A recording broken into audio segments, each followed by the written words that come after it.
بسم اللہ الرحمن الرحیم۔ السلام علیکم فورتھ ایئر، مس سبیحہ آپ سے مخاطب ہیں۔ آج ہم نے جو نیا ٹاپک شروع کرنا ہے اس کا نام ہے قیادت۔ انگلش میں اس کو کہیں گے لیڈرشپ۔ اب یہ کہ کسی مخصوص سماجی گروہ پر اثر و رسوخ رکھنے اور اپنی بات منوانے کی صلاحیت کو قیادت کہتے ہیں۔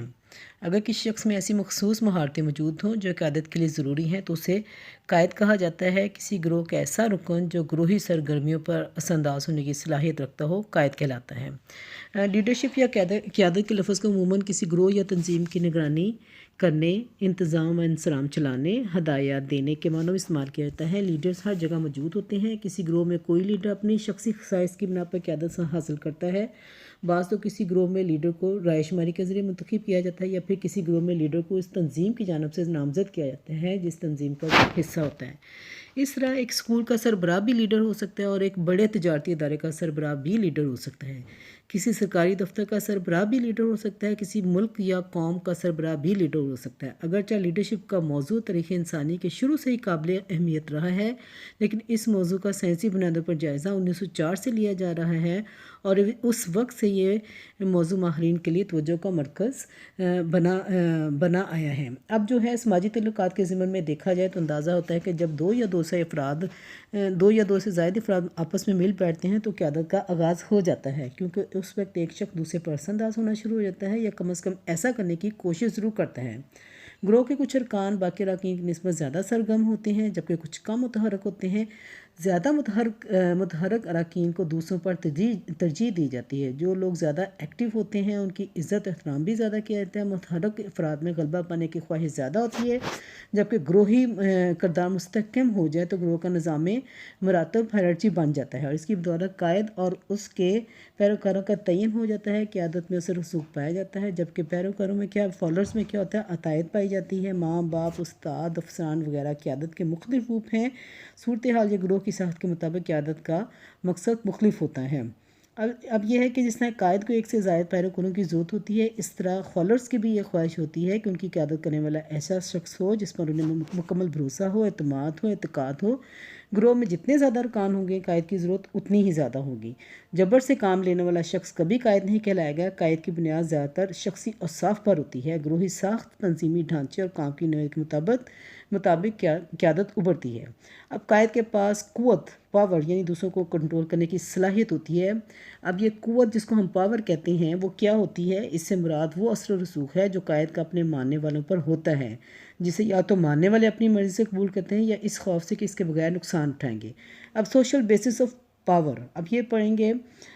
فرینچ اورے نے اپنی تحقیقات سے یہ واضح کیا ہے کہ کوئی شخص اس وقت ہی دوسرے پر اثر انداز ہو سکتا ہے جب سماجی قوت میں کوئی ایک قوت جو ہے، جو میں بھی آپ کو بتاتی ہوں، ان میں سے جو موجود ہو وہی شخص جو ہے وہ قائد کہلانے کے قابل ہے۔ اس سے سب سے پہلے ہے جائز قوت۔ اس قسم کی سماجی قوت رکھنے والے قائد کے بارے میں یہ یقین ہوتا ہے کہ اسے قائد بننے کا حق قانونی، دستوری یا اخلاقی طور پر حاصل ہوا ہے، جسے ووٹ یا متفقہ رائے سے طے پایا جائے کہ کوئی مخصوص شخص گروہی نمائندگی کرے گا تو وہ قانونی طور پر اس گروہ کا ترجمان ہو جاتا ہے۔ اس گروہ کے مقاصد کا تعین اور تکمیل اس کی ذمہ داری بن جاتی ہے۔ ایسی قوت کو جائز قوت کہیں گے یا جائز قوت کے ذریعے برسر اقتدار آنے والا قائد کہا جاتا ہے۔ اب ہے جبری قوت۔ جب کوئی قائد اپنی جسمانی قوت یا اختیارات کی بنا پر دوسروں کو ڈرا دھمکا کر اپنی بات منوائے تو یہ جبری قوت کہلائے گی، یعنی کہ اپنی جسمانی طور پر بہت زیادہ مضبوط ہے، اپنے سے کم مضبوط لوگوں پر جب وہ ڈرا دھمکا کر زبردستی اپنی بات منوائے تو یہ جبری قیادت کہلائے گی۔ گروہ کے اراکین اپنی مرضی سے اس کی اطاعت نہیں کرتے بلکہ انہیں ایسا کرنے پر مجبور کیا جاتا ہے۔ ایسا قائد جسمانی نفسیاتی سزا کے ذریعے اطاعت کرواتا ہے۔ وہ زیادہ سزا دے کر دوسروں کو ڈراتا ہے اور پھر باقی لوگ بھی ڈر جاتے ہیں۔ پھر ہے ریوارڈ پاور یعنی جزا دینے والی قوت۔ ایسی سماجی قوت رکھنے والے شخص کے پاس اتنے اختیارات ہوتے ہیں کہ وہ دوسروں کو فائدہ پہنچائے، انہیں ان کی پسندیدہ ذمہ داریاں دے دے یا ان کی حوصلہ افزائی کی۔ ایسے قائد کی اطاعت اس لیے کی جاتی ہے کیونکہ فالوورز یہ سمجھتے ہیں کہ اس سے ان کی حیثیت اور قدر و منزلت میں اضافہ ہوگا اور انہیں ان کے محنت کا صلہ ضرور ملے گا۔ اب ہے مقبول قوت یعنی ریفرنٹ پاور۔ اس قسم کی سماجی قوت رکھنے والے قائد بے حد پرکش شخصیت کے مالک ہوتے ہیں۔ ان کے اوصاف عادات انتہائی طور پر پسندیدہ ہوتے ہیں۔ لوگ انہیں مثالی سمجھ کر ان کی تقلید کرتے ہیں اور ان جیسا بننے کی کوشش کرتے ہیں، اس لیے وہ ان کو فالو کرتے ہیں۔ اس کے بعد ایکسپرٹ پاور۔ پاور اس قسم کی سماجی قوت میں ایسی مہارت پائی جاتی ہے جو پورے گروہ کے لیے مفید ہوتی ہے۔ ایسا بندہ اپنی علمی قابلیت اور اپنی جو ہیں اپنی علمی قابلیت یا اپنے مختلف قسم کے جو اس کے گٹس ہیں ان کی بنا پر تمام گروہ کے لیے آواز اٹھانے کے لیے جو ہے اہم سمجھا جاتا ہے، اور اس کو پھر آگے بڑھا کر اپنے جائز مطالبات حکمرانوں کے آگے پیش کیے جاتے ہیں۔ یعنی کسی بھی گروہ کا وہ ایسا ممبر بن جاتا ہے جو کہ گروہ کی آواز بن کر ان کے اپنے مطالبات جو ہے وہ پیش کر سکتا ہے، ٹھیک ہے۔ اس کے بعد ہے قائد کا ظہور، کہ ایمرجنس آف لیڈر، کے قائد کا ظہور کس طرح سے ہوتا ہے۔ جس طرح لوگ مختلف ہوتے ہیں، گروہ کی تشکیل اور اقسام مختلف ہوتی ہے، اس طرح ہر گروہ اپنے مقاصد کے مطابق قائد کا انتخاب کرتا ہے۔ جس طرح کا گروہ کا مقصد ہوگا اس سے ملتی جلتی گٹس جس میں پائے جائیں، جس میں جو ہیں اس طرح کے اوصاف پائے جائیں، خصائص پائے جائیں، انہی کو چنا جاتا ہے۔ قیادت کے بارے میں مطالعہ کرنے میں یہ بات اہم ہے کہ کوئی شخص قائد کیسے بنتا ہے، وہ کون سے حالات ہوتے ہیں کہ اسے یہ منصب عطا ہوتا ہے۔ فرد نے جس گروہ کی قیادت کرنی ہوتی ہے اس کے اراکین کی شخصی خصوصیات کیا ہیں۔ گویا قائد کے اوصاف کے علاوہ جو ہے مقلدین کے اوصاف کا بھی مطالعہ کیا جاتا ہے، تاہم قائد کے لیے اتفاق رائے، عوام کی مرضی اور ممتاز حیثیت کا حاصل ہونا ضروری ہے۔ چلیں بچے، اب ہم وہ سماجی نفسیات کی قیادت کا مطالعہ کرتے ہوئے یہ دیکھ رہے تھے کہ قیادت کی تشکیل کیسی ہوتی ہے، قائد کا ظہور کس طرح سے ہوتا ہے۔ اب آپ نے ہیڈنگ بنانی ہے قیادت کی تشکیل کے عوامل، ٹھیک ہے۔ کچھ عوامل ایسے ہیں جس سے ہمیں پتہ چل جاتا ہے کہ قیادت کی تشکیل کس طرح سے ہوتی ہے۔ پہلا ہے گروپ کمپلیکسٹی، جب گروہی پیچیدگی، جب گروہ کی تعداد میں مسلسل اضافہ ہوتا رہے تو اس وقت ضروری ہو جاتا ہے کہ اس گروہ کے نمائندے یا تو مقرر کر لی جائیں یا منتخب کر لی جائیں۔ یعنی گروہ بہت بڑا ہو گیا ہے، بہت سارے لوگ اس کو جوائن کر رہے ہیں، تو اس وقت ضرورت محسوس سمجھی جاتی ہے کہ کوئی ایک ایسا بندہ ہونا چاہیے جو کہ گروہی ارکان کو جو ہیں وہ ان کے اوپر ایک لیڈر بنا دیے جائے، گروہی ارکان کو جو ہو گائیڈ کر سکے، ان کو بتا سکے کہ کیا اس گروہ کے حقوق و فرائض ہیں، کس طرح سے ہمیں اپنے مقاصد جو ہیں وہ اچیو کرنے ہیں، ٹھیک ہے۔ جو گروہی پیچیدگی بڑھتی جاتی ہے ویسے ویسے جو ہے قیادت کی ضرورت پیدا ہوتی جاتی ہے۔ اب ہے بحران، کرائسس۔ قائد کی ضرورت اس وقت بھی شدت سے محسوس کی جاتی ہے جب ایسا لگے کہ گروہی ترقی کی راہیں مسدود ہو گئی ہیں اور گروہ کے مقاصد میں رکاوٹیں پیدا کر دی گئی ہیں، یا یہ تاثر پایا جائے کہ گروہ کسی سازش کا شکار ہو گیا یا گروہ میں غیر یقینی صورتحال پیدا ہو جائے۔ ایسی حالات میں بھی کوئی شخص ایسی تجاویز لائے جو گروہ کی سنگین صورتحال سے باہر نکال سکے، یعنی ایسا بندہ جو کہ جس میں اتنی قابلیت ہو کہ وہ مسائل کو سمجھ کے گروہی اراکین کو یا گروہ کے مسائل کو ختم کر سکے اپنی ذہانت کے بل بوتے پر، اپنی قابلیت کے بل بوتے پر، تو ایسے شخص کو جو ہے وہ خود اعتماد شخص کو، بہادر شخص کو، ذہین شخص کو جو ہے قیادت کی ذمہ داری جو ہے وہ دی جاتی ہے۔ اس کے بعد ہے پرانے قائد کی ناکامی۔ پھر یہ بھی ہو جاتا ہے کہ جب سابقہ قیادت، پہلی والا لیڈر جو ہے وہ اگر ناکام ہو جائے گروہی مقاصد حاصل کرنے کے لیے، گروہی موومنٹ کو آگے افیکٹو وے میں چلانے کے لیے، تو پھر ایک نیا قائد جو ہے وہ ضرورت بن جاتی ہے۔ پھر پہلے سے منتخب قائد سے اپنی ذمہ داریاں جو واپس لے لی جاتی ہیں، پھر نیا قائد جو ہے وہ بنا لیا جاتا ہے۔ اس کے بعد ہے پاور ہنگر۔ اگر کسی فرد میں عزت، رتبہ اور مادی مفاد حاصل کرنے کی شدید آرزو ہو تو وہ اقتدار حاصل کرنے کے لیے ہر جائز و ناجائز قدم اٹھا سکتا ہے۔ طاقت اور اقتدار کے حصول کے ساتھ ہی وہ سابقہ رفاقتیں بھی فراموش کر دیتا ہے۔ یعنی پہلے تو بڑا لوگوں کے ساتھ میل جول، لیکن پھر کیا کرتا ہے، پاور ہنگر والا جو لیڈر ہے وہ پھر بعد میں ان سب چیزوں کو فراموش کر دیتا ہے اور اپنے اختیارات کو ذاتی مفاد کے حصول کے لیے استعمال کرتا ہے۔ اب ہے ایکسٹرنل تھریٹس۔ جب گروہ کو خارجی خطرات کا سامنا کرنا پڑے تو وہ گروہ کا وجود جو ہے وہ خطرے میں پڑ جائے، تو گروہی اراکین اپنے گروہ کے جو ہے دفاع کے لیے، اپنے گروہ کے مقاصد کے دفاع کے لیے وہ ایک ایسا لائحہ عمل تیار کرتی ہے کہ جس سے سب مل کر ایک ایسا متفقہ لیڈر چنیں جو کہ ان کو ان دوسرے گروہ سے جو خطرات ہیں ان سے بچا سکے۔ اس کے بعد ہے پرسنالٹی ٹریٹ۔ ایسا شخص جو ذہین ہو، جینیس ہو، پھر اس میں دلیل کے ساتھ وہ گفتگو کر سکے، منطق کے ساتھ اس کی سوچ منطقی ہو، بہت اچھا پلانر ہو، اس کے قائد بننے کے امکانات روشن ہو جاتے ہیں۔ یہ شخص اپنی ذہانت کے بل بوتے پر جلد قائد کا رتبہ حاصل کر لیتا ہے۔ اب قائد کے کیا فرائض ہوتے ہیں؟ Function of leaders. قائد کو اپنا کردار نبھانے کے لیے کئی طرح کے وظائف ادا کرنے پڑتے ہیں۔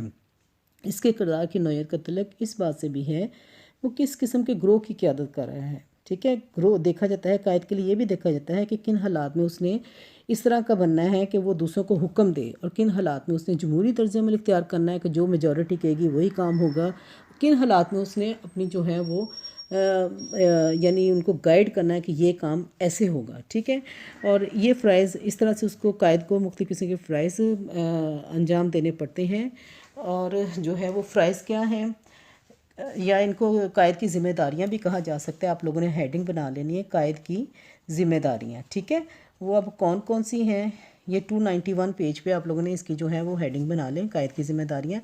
منتظم، قائد کا سب سے اہم فریضہ یہ ہے کہ وہ اچھا منتظم ثابت ہو، ایگزیکٹو بہت اچھا ہو، اپنے گروپ کے جتنے اراکین ہیں ان کی ایکٹیویٹیز کو مربوط انداز میں کنٹرول کرے، اور مقاصد جو ہے اچھے مقاصد سب کے مشورے سے ایک گروہی مقاصد بنائے، پھر ان کو حل کرنے کے لیے موضوع طریقے سے جو ہے وہ ایک اس طرح کا پلان کرے کہ مختلف گروہی ممبرز کو مختلف ذمہ داریاں سونپیں، اور جو ہے وہ یہ بھی مشاہدہ کرے کہ جس گروہی ممبر کو جو ذمہ داری سونپی گئی ہے کیا وہ فرد جو ہے ایکٹیولی اس میں پارٹیسپیٹ کر رہا ہے یا نہیں کر رہا، ٹھیک ہے۔ اس کے بعد جو ہے گروہی مقاصد کی تکمیل میں اراکین کے ساتھ خوش اسلوبی سے وہ پیش آتا ہے۔ پھر جو ہے پلانر، قائد کو ایک عمدہ منصوبہ ساز ہونا چاہیے، اسے چاہیے کہ گروہی ترقی کے لیے طویل مدت، درمیانی مدت اور مختصر مدت کے منصوبے بنائے، یعنی کوئی اس طرح سے پلان بنائے، پلان جو کہ اور باقی گروہی ممبران کو وہ اس طرف راغب کرے کہ کس طرح سے ہم نے جو پلان بنائے ہیں ان کو اب ٹارگٹ بنائے ہیں ان کو اچیو بھی کرنا ہے،